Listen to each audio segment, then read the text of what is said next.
So for today's observational drawing, you are going to look at a very small object and make it very large.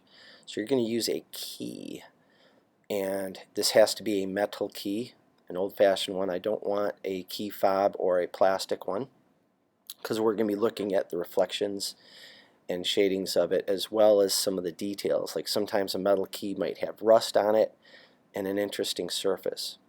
So what I did first was I started out by drawing a border around my key, so that way I could focus on it a little bit better and organize my layout a little bit better.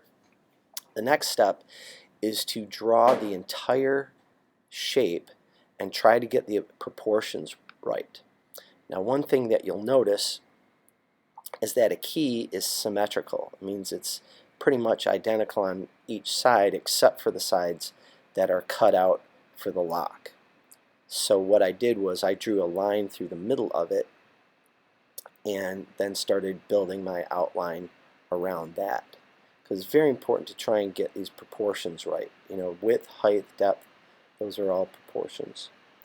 So once I had that, then I can start to draw in on some of those details.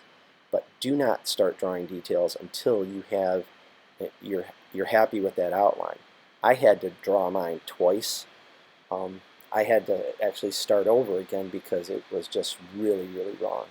This isn't 100% accurate, but it's close. So you can see how I'm starting to put the details in.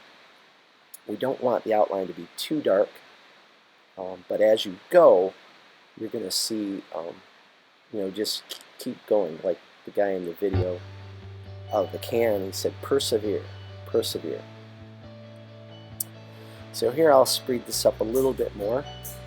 So now that I have my shape, the form is fairly decent, I can get in here and really start to darken up some of those shadow areas. You can see the key does have a depth. It's not very thick, but you have to draw some lines to give it a little bit of dimension. Not as obvious as the box, but it's definitely there.